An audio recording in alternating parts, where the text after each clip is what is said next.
Welcome to the Love, Sex, and Leadership podcast, where you can discover simple tantric teachings to embody your true power, awaken your soul's wisdom, and live an inspired life as a natural, intuitive, and heart-centered leader.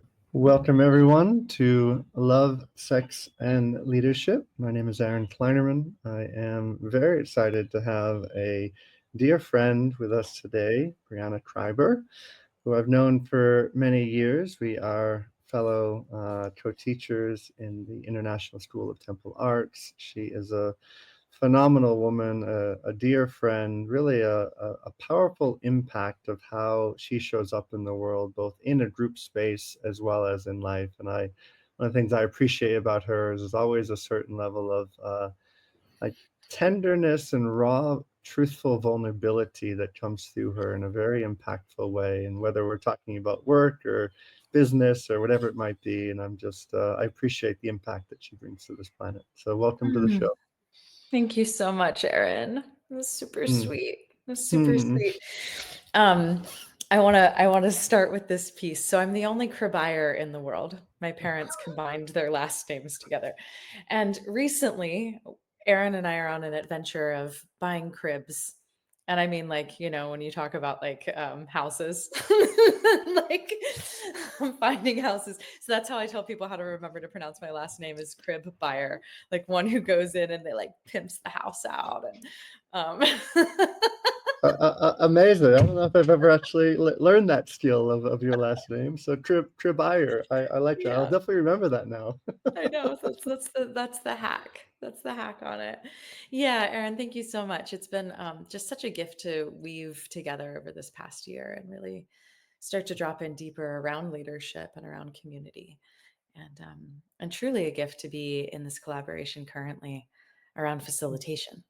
You know, like I felt similar to being in Portugal and like feeling my body be a yes as we started to talk about facilitation and just the way that our lives align in what does it mean to facilitate a group. And I love that this is such a growing field. I love it. Like I feel the call for more and more people coming into powerfully facilitated spaces. And with that, how long has it been that you've been in the field of facilitation in some way, shape, or form? I know your leadership path has been a lot longer than your facilitation path.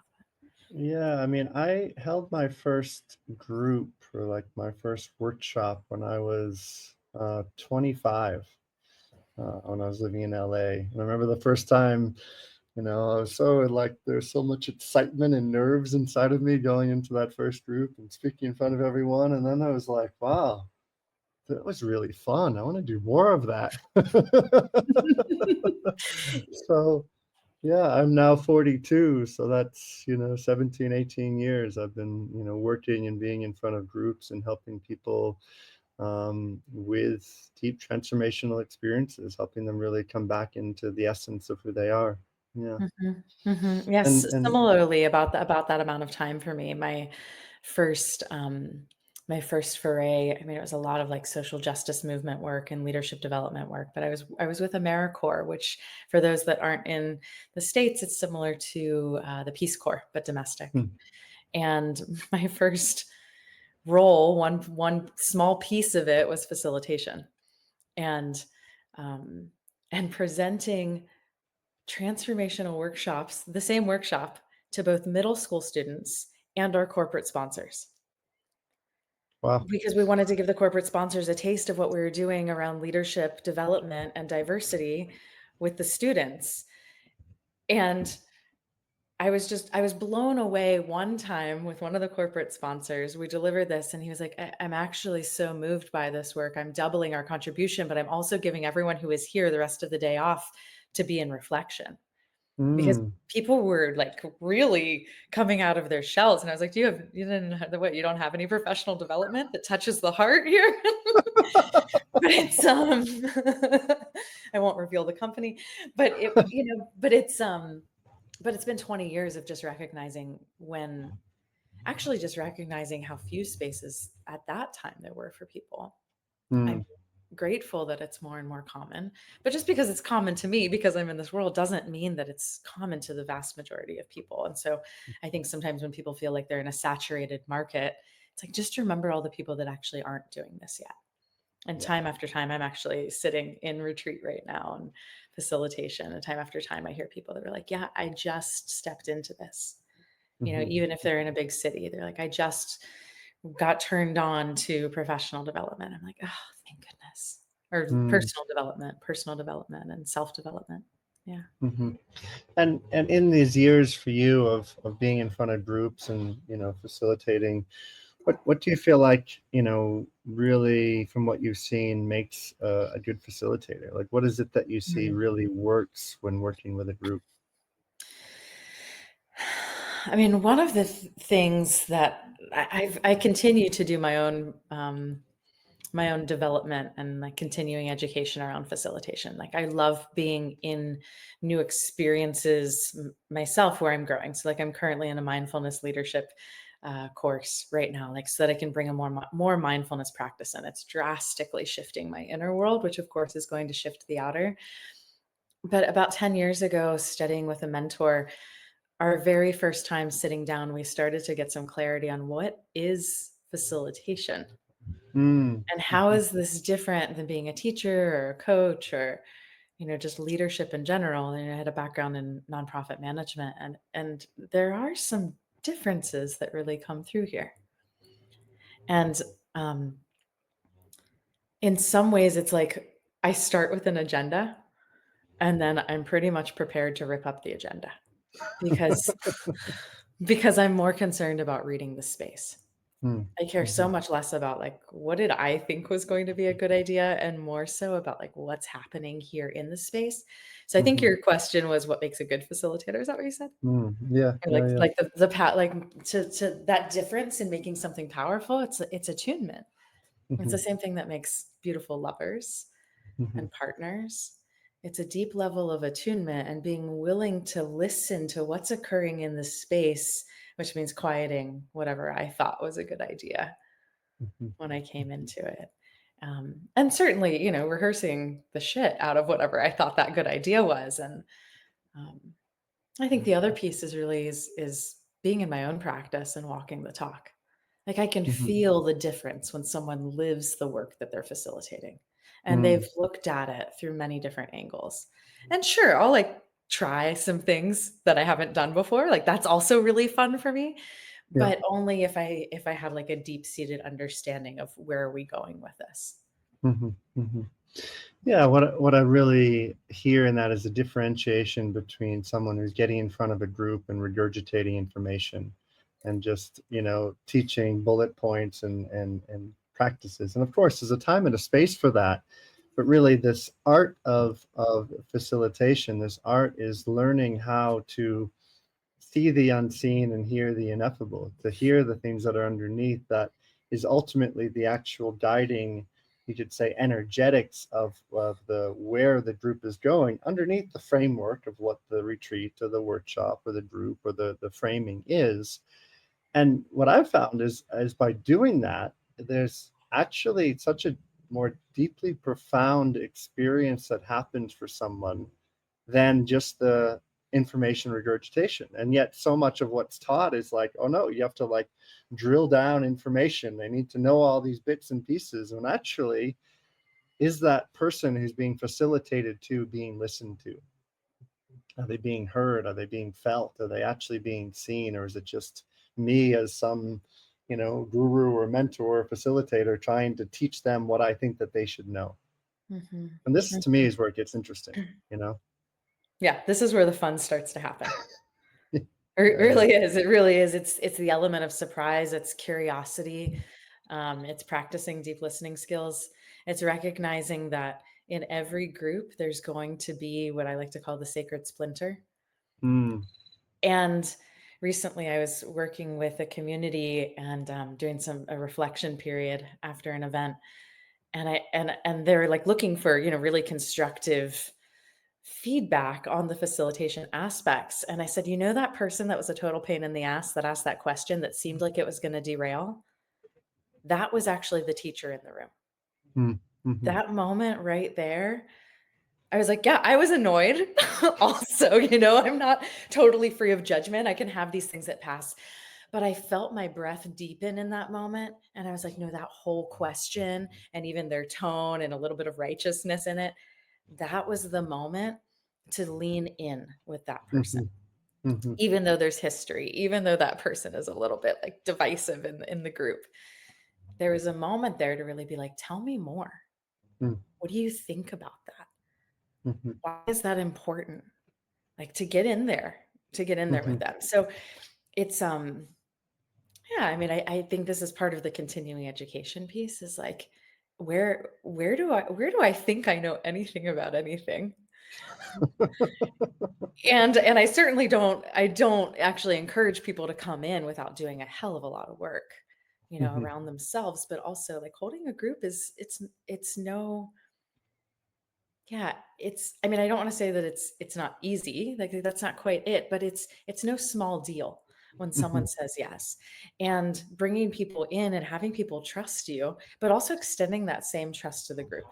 Like, I Mm. actually really deeply trust anyone that says yes to anything that I offer, and that's the service part that gets awakened in my heart is like, I'm honored, like Mhm. deeply Mhm. honored when people say yes and they show up, whether that's in my living room for a small group or it's a larger investment retreat or a year-long program.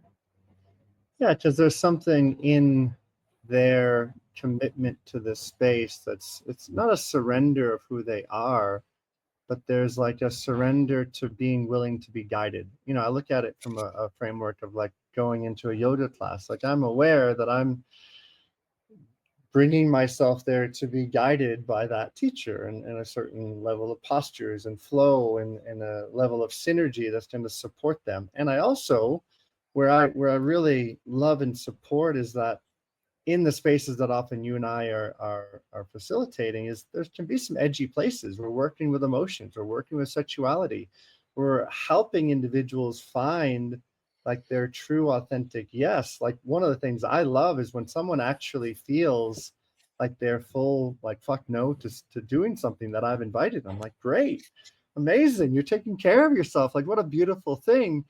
And whereas where I've seen sometimes people in a younger framework of facilitation is almost like a need to try to like get everybody to do a certain thing, and it actually ends up creating a disharmony and a distrust and a place where they can't actually feel that this facilitator has my best interest. The same way if you're in a yoga class and you're like, I can't actually do that posture, the teacher's not going to say, no, you had to bend that way, damn it, bend your body that way, that's what you're supposed to do. It's like, can we listen to the things that are arising to inform us of how we can more effectively guide that group?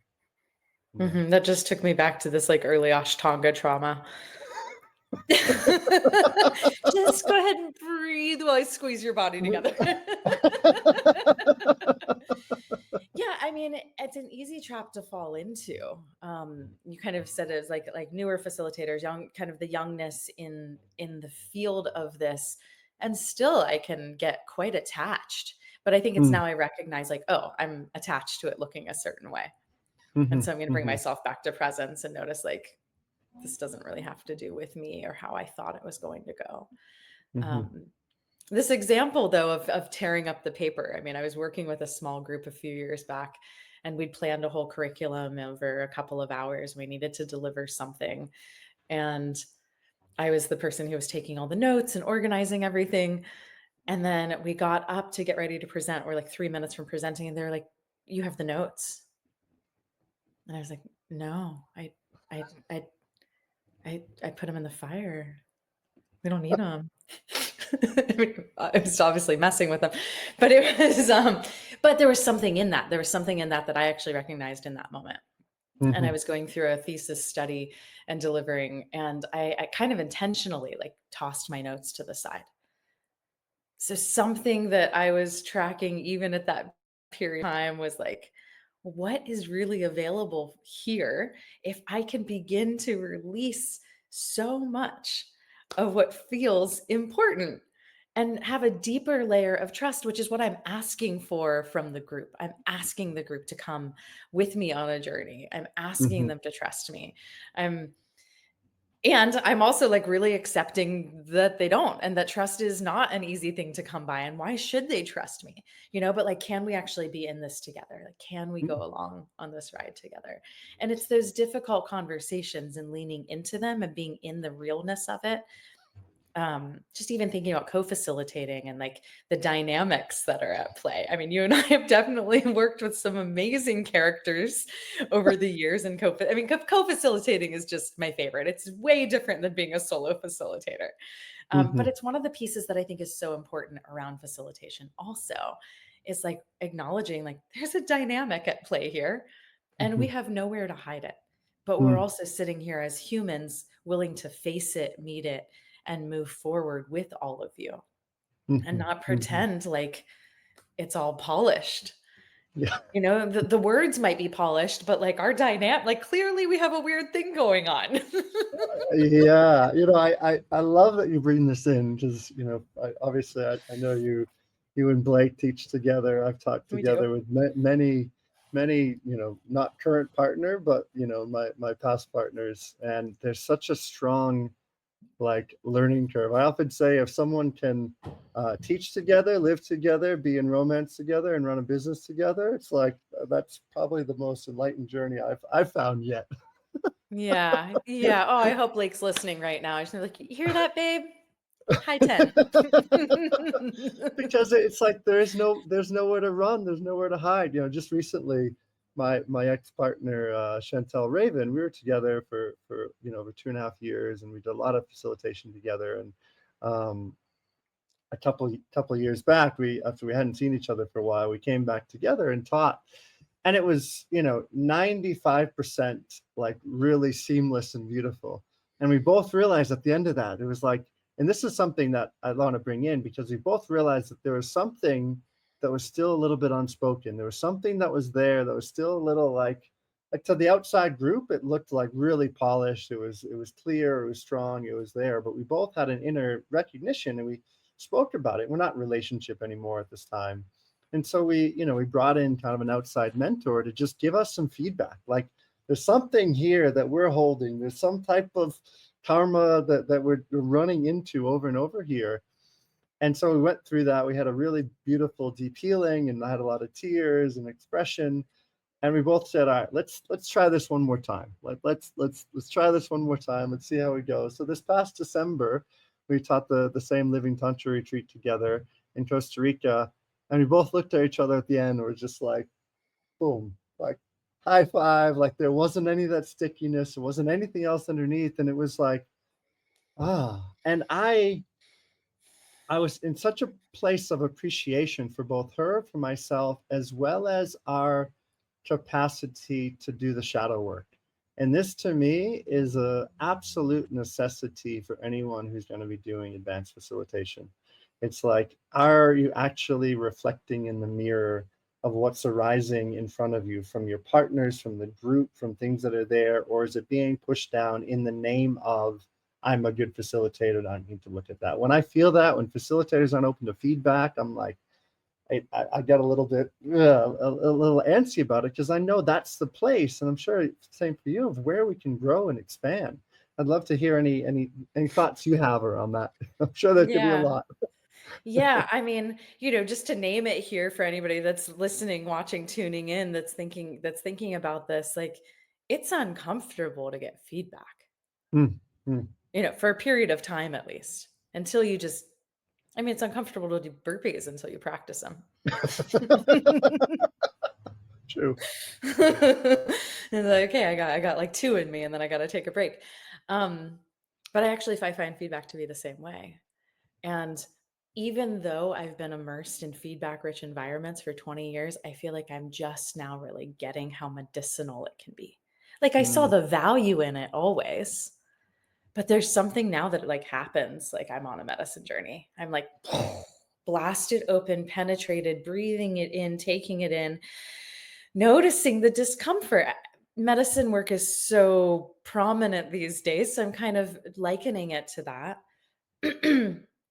But I think that's some of the path around shadow work also, is like, get into the uncomfortable in a space where you're being held, in a space where you can really be supported, to let it penetrate through, to be able to examine, like, why was that so uncomfortable? Mhm.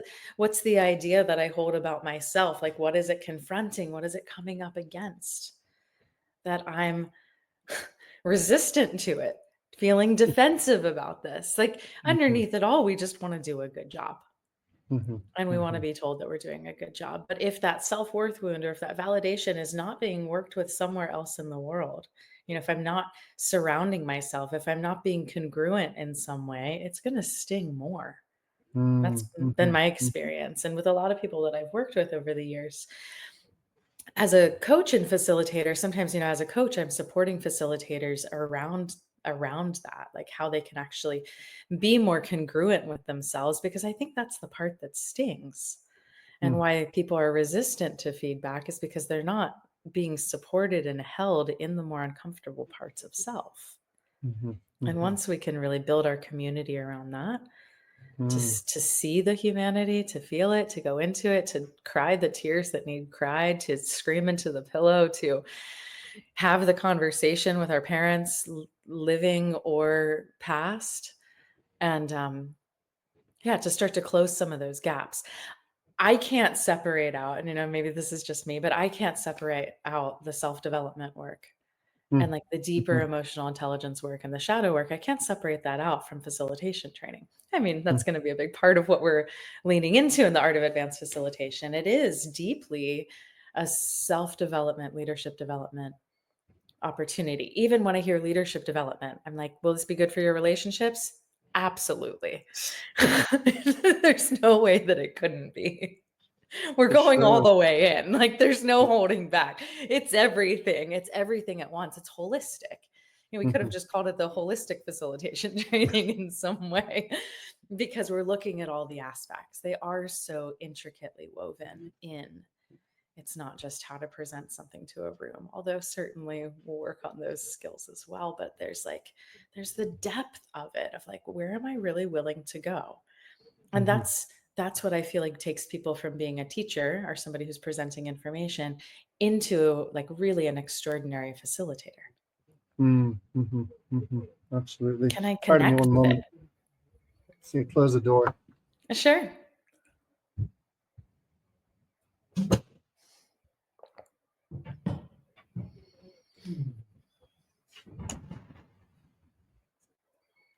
It was the elephant in the room that needed to be closed.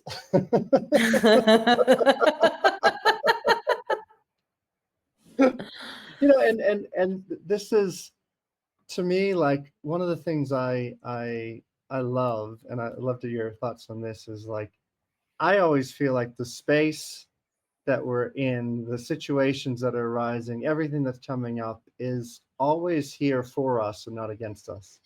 Like, in the Mm, place of the weird things that happen inside of groups. Like, we were just checking in before this, and the venue that I know you're at right now. I remember the last time I was teaching there was right around. It happened actually while I was there with all the big events that happened in Israel in October. This is October of a year and a half ago, and here was like this massive global event that happened while we're in a group in facilitation. And this to me was like witnessing the impact of how something from the outside is always informing the space for us to grow and form and expand.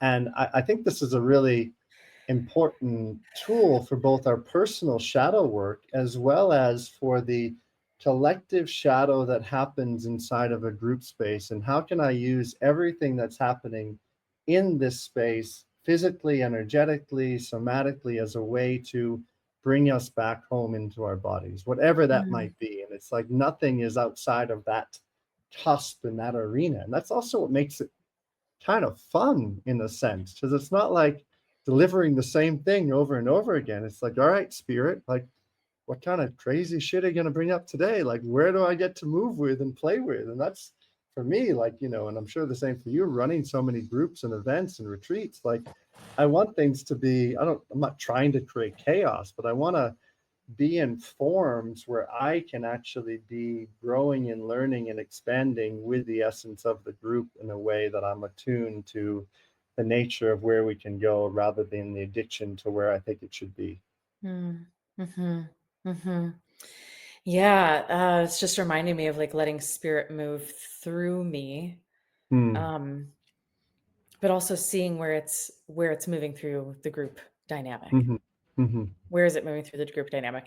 And having like paying attention to the different balance points. Like we might be talking about the most serious thing, and like I'm somehow have become a stand-up comedian.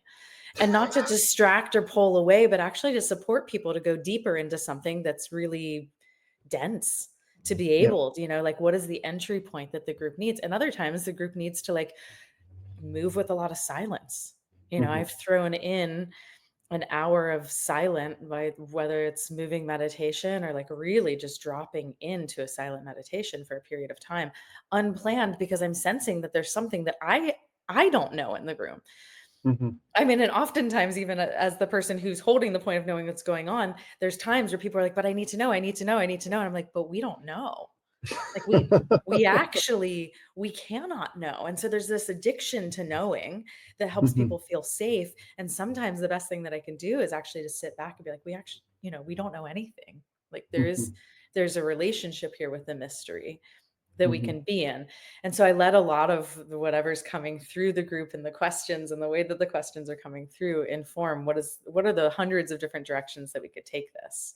Hmm. Um, yeah, I mean, I was thinking about, advanced facilitation, what that looks like. And what I think about is people who have been teaching in some capacity.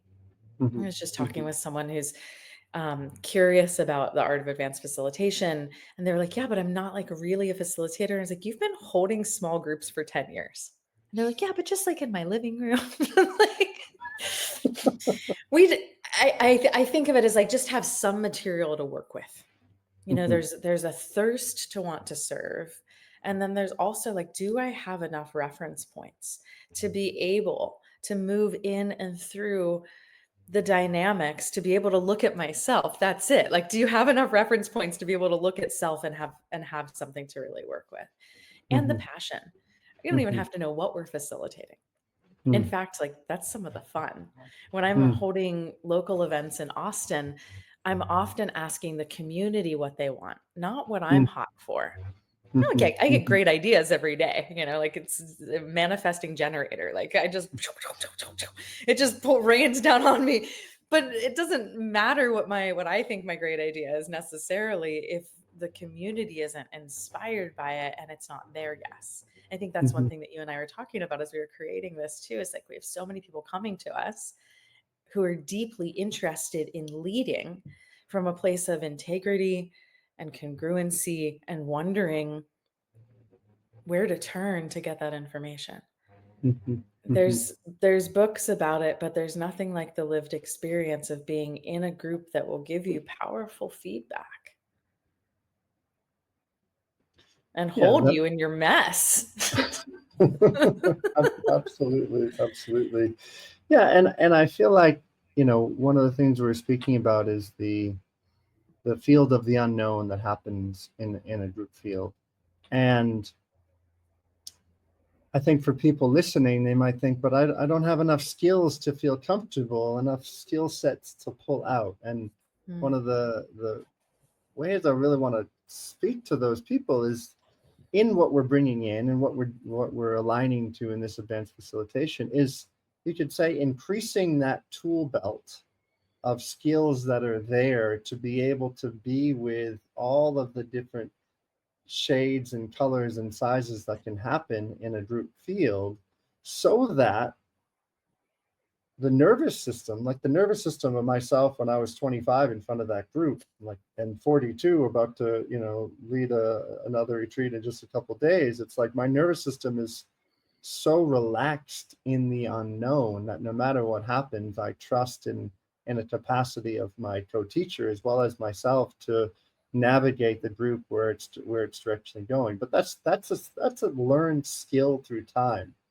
And Mhm. that's been through, and I'd love to hear your thoughts on this. A lot of times of having the notes and having the framework and having the foundation. It's like the foundation of the house I'm in right now is strong, it's solid, it's there.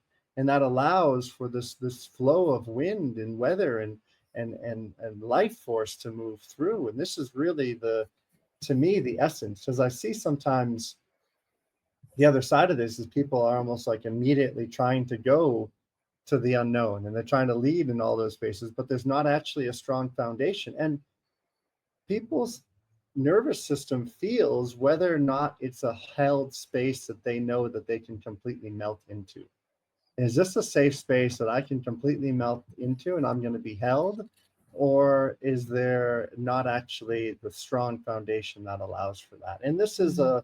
uh, this comes with time, I think, more than anything. It comes with, definitely for myself, times of failing and falling and learning and being like, whoa, that one didn't quite work the way I wanted it to. And well, I'm going to put that on the chalkboard of evolution and growth so that I can show up with more capacity to listen more deeply and to express more completely and to really sense what's underneath the picture.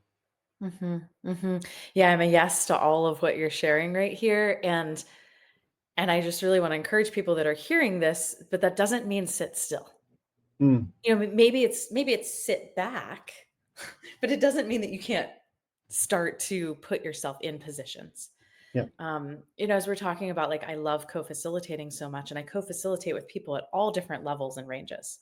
I mean, my favorite people are twice my age, um, half my age, which I guess is actually true now. I was like, "Is that true? Yeah, yeah, yeah, that's true." Yeah. Yeah. Twice my age, half my age. I've had so many mentors over the years. I've assisted so many programs. I've asked questions. I've, um, yeah, developed relationships where I could really kind of create my own wisdom council of sorts Mm, mhm, to be able mhm. to ask that, and I will continue. I will continue over and over and over again to be with people that I learn from. My greatest teacher right now is almost 5-year-old. I'm learning from her all the time. That's where I get Amazing. some of my, like, I have no idea what's gonna happen. Where are we going? Where's Where are this we journey going? taking us? What's under that rock? Yeah. This just like this deep remembering. So I'm such a yes to these pieces and to like there's there's there's this careful balance between moving with um some amount of caution, but it's not even quite the right word. It's like moving with awareness that I don't know what I don't know, Mhm, but not letting that hold you back or stop you, but also mhm, really taking care of the group. I have like a highly vigilant mother. I wouldn't say she's mm, exactly anxious, but very vigilant. And in my first, decade or so of doing so much of what I've done, or anytime that I switch into a new career and with a new organization, she's like, "But is this in your scope? Like, mm. are you staying in your?" Oh, mom. But Mhm. I but I did. I mean, I have. I've let it deeply penetrate me so that I make sure that wherever I'm coming from in a moment, I'm meeting it from my most authentic place that I can meet it from. Mhm, mhm. And that's as a human. Can I human with this person? I don't need to have all the answers. Yeah. And certainly there's things that are helpful, like being trauma informed and knowing nervous system regulation and having your own solid practices. But I think sometimes people can hear messages like this and be like, "Oh, I knew it. I knew that I wasn't good enough. I knew that I couldn't go forward yet. I heard Aaron and Brianna say, whatever whatever the thing is." But it's a careful balance. I think it's a sweet, careful balance. Mhm, Um, yeah, and being able to step into things. I think we can trust ourselves, like not to be taking on too much or becoming oversaturated with mm, information, but also trusting like where is my really intentional yes here? mhm, Can I mhm, create time and space in my life to open myself to this yes, to be mhm, opened by life and mm, what's coming through me? And if this is passion, facilitation, service, then great, but it's not easy. It's not easy. I have a lot of people that will ask about like, I want to lead a retreat. And the first thing I say is like, it's not easy.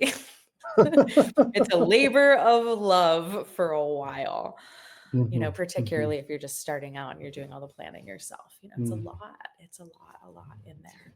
But it's And deeply, deeply rewarding work. It's why we're sitting here talking about this, is because there's nowhere else I'd rather be. no, no, exactly, Truly. exactly. And what do you feel like you most commonly say to some of those people that are, maybe having some fear, some hesitation? They can feel some part of their soul. It's like, I want to lead, I want to support, I want to facilitate, I want to guide people. And then they, some part of them maybe shrinks up a little bit and they get a little bit afraid. Like what are some of the things you're often sharing around those fears, around those hesitations to people in that space? I mean, I think one of the first things I say, and I just said this to somebody within the last couple of days, I just said, come, come play. Come play, really, like, come play, come assist, come have lunches with me, like, come put yourself in to feel, is this a good fit for you? Hmm. Hmm. Come immerse yourself into it. Mm. I really I've thought a lot about, are there innate skills that make someone a powerful facilitator? Like, I don't want people to facilitate how I facilitate. Are there codes that I have that I've learned over the years that I can see work to relate to groups, to, particularly diverse groups? Are there Yes, sure. And mine are going to be different than Aaron's. And I don't and I trust, like, I deeply trust that different people will resonate with what different facilitators bring. Mhm, But I think that mhm, we level each other up and we sharpen mm, each other by being together. And so that's really what I often say is, come. mhm, Like, if you care about this, and with my colleagues, like, come, let's do something here together where we can be in the spiral and we can, like, run this through a few times and really feel. How about you? What do you say to people when they have this fears that come up? Well, yeah, I'll answer that in a moment. I just want to reflect like that. I feel like was the nature of how this was sort of came into creation with you and I was the space of like both of us saying, recognizing what inbox was coming in from people's requests and then putting out there and being like, I know I can do this on my own and I can do this on my own, but let's actually come together to create something that's more magical than either one of us could actually fully comprehend. So I just want to honor that. And the other thing before I answer that was, last night I was just finishing a 5 month online group coaching program, teaching, people how to become better coaches and accelerate in their skills in kind of one-to-one space, which was a small group. We're about 8 people for 5 months. Um, and I was saying to them this exact thing. It's like, don't go be a coach like me. And even if you take this and facilitate or do like, find your way, like utilize everything, all these skills that I've shared with you so that you get to become something that's exciting. And this took me a long time to really get because I tried to like become what people were telling me on stage I should do. Especially when I was really early in this industry and I was speaking on stage and I was part of this big publishing company and I was talking to big groups and I was really like, all right, how do I accelerate my capacity to impact, when I'm in front of a group of 100, 200, 300. And like everyone was telling me, you got to do like this and this and this. And then eventually I realized I just need to find like how I'm going to relate to the crowd, how I'm going to work with people, how I'm going to guide them into these things. Because if I'm doing anything else, it actually gets like painful inside. I find at the end of a retreat where I've tried to be something other than me, I get tired.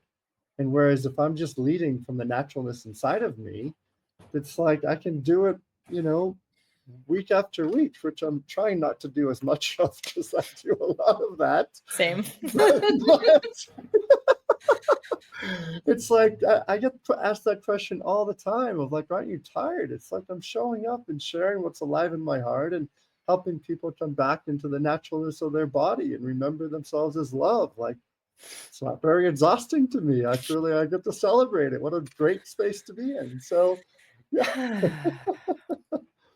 So to answer what you're sharing, like to me, what I'm sharing with people in that way is to close their eyes and to go inside and to find their why.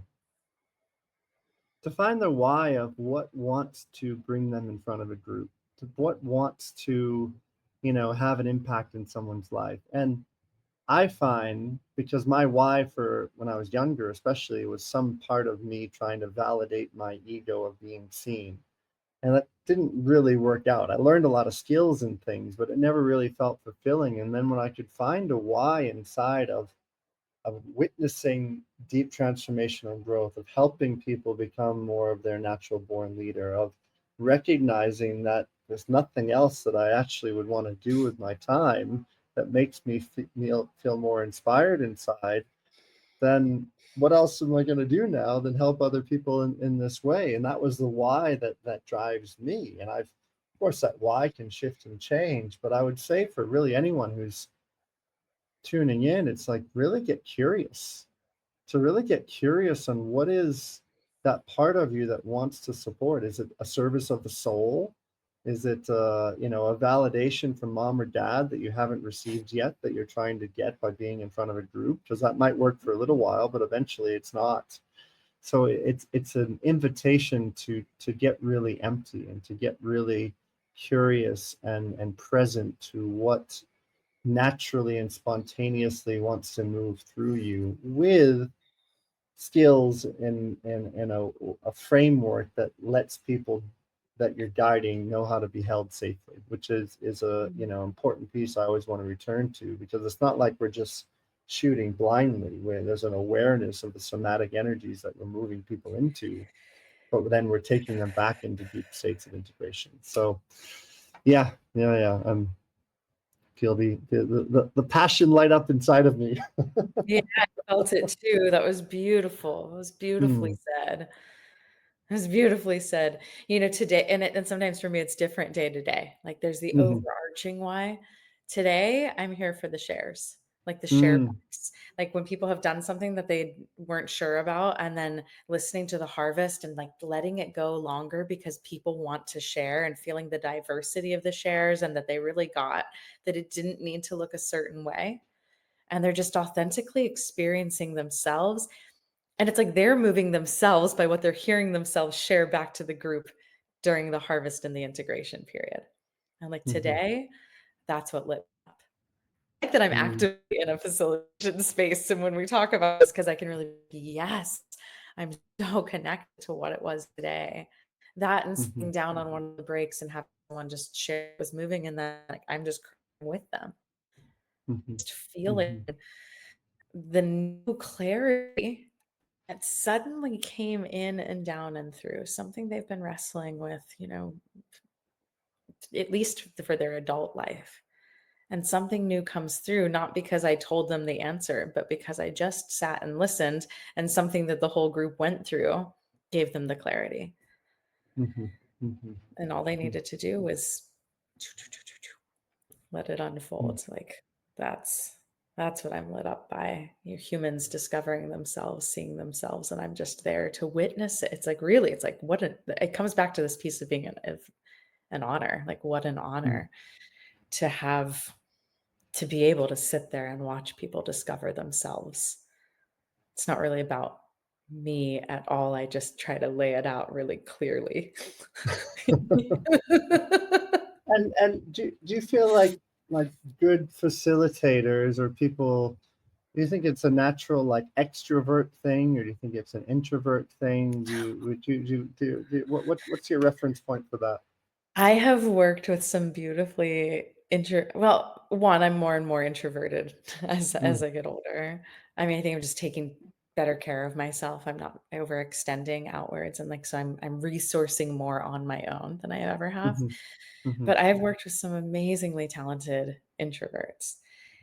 So often it's just their being. It's just like mm, their being. They might say half as many words as I do,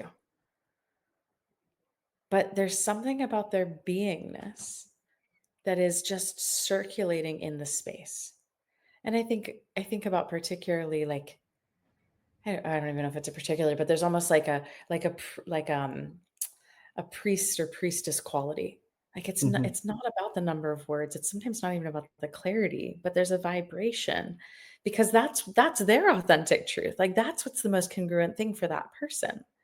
Mhm. And so they don't need to be the most eloquently spoken or have it all together. And sometimes they don't even see their greatness in that. And I'm like, no, no, no, this would not have been the same without you.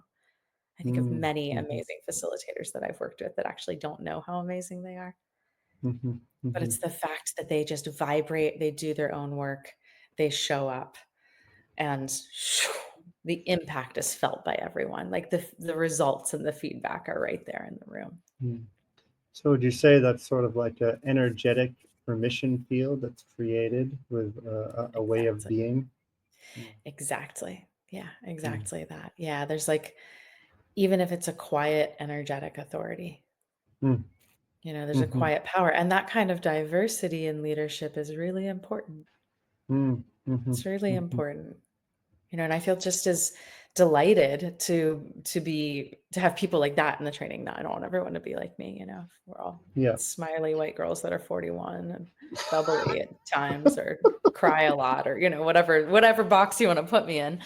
Uh-huh. Um, yeah, it's like, can we touch on the deeper pieces of the leadership diversity, and that it takes all kinds to be able to come together and to be in Mm. this collective energy. Mhm. Yeah. Yeah. Mhm.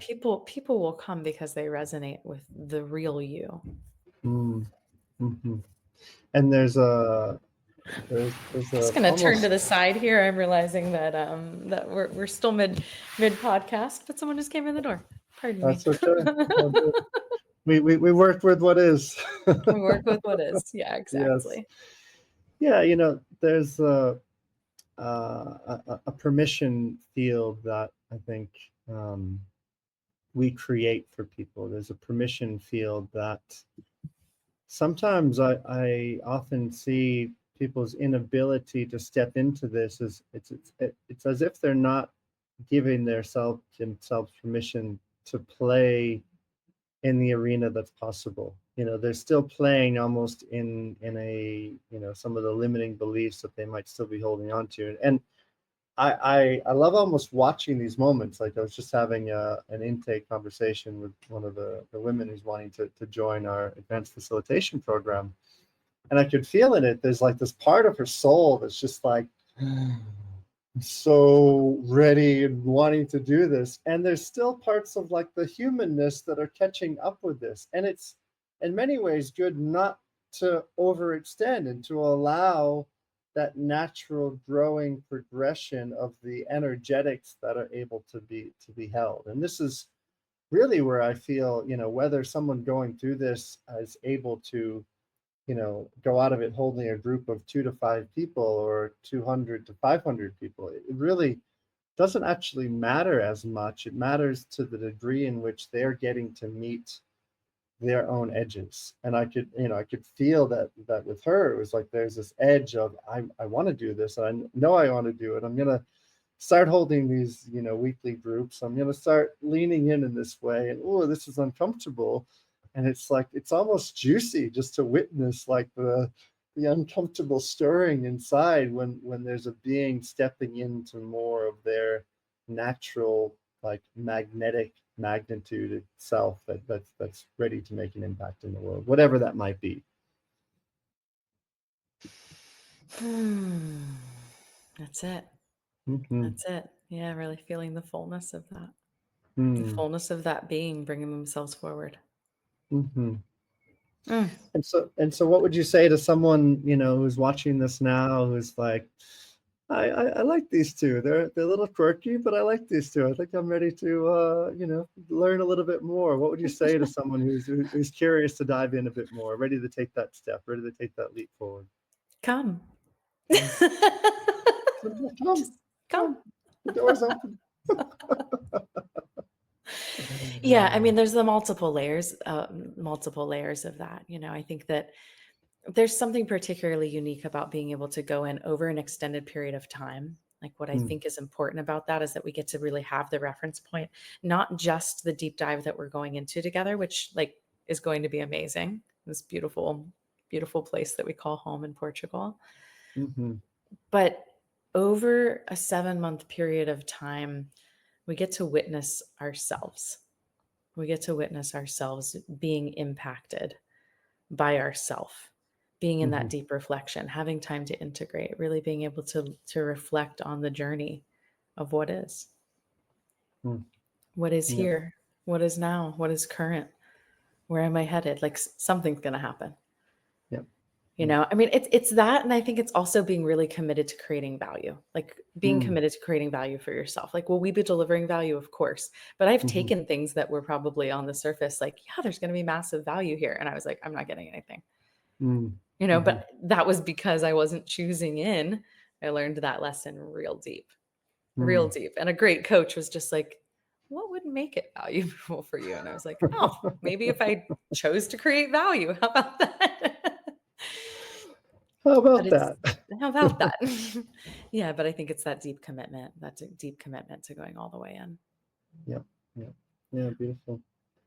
Well, I'm celebrating and appreciating the creation of time that we get to hold up to mirrors to ourselves, to mirrors to the group that's coming in, to really support a deeper level of advanced facilitation, especially in these embodiment spaces and these tantric spaces and these somatic spaces, dance spaces. So really speaking to those people out there, if you've been kind of sitting back, maybe you've already started to hold some groups and you're like, oh, curious to doing a bit more, or if you're ready to really take that leap and to step into a held training and community where you can have a chance to receive that mirror of who you really are, and to learn more fine-tuned skills to put on your tool belt so that you can make the impact that you want to in the world. And come play, come join, come be with us. If you go to the artoffacilitation.com, you can find out all the information there. And yeah, I'm just super grateful for your presence, for your friendship in my life, and I love that we get to have these conversations and create the impact that we do in the world.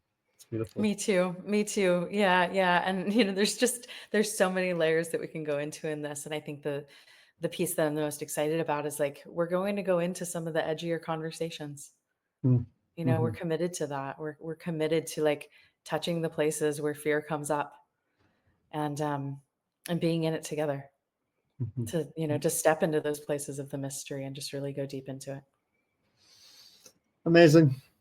Amazing. Well, enjoy your rest. Enjoy the rest of your group. Sending you big hugs from Bali, and looking forward to our journey we get to take together for the Me Art of Advanced too. Facilitation. Thank you so much. Talk to you Thank you soon. all for tuning in. This has been Love, Sex, and Leadership. And if you like this conversation, please subscribe. Please comment. If you have questions for Brianna or I, please feel free to send us a message. And we look forward to hearing from you soon. Have an amazing day, and thank you so much.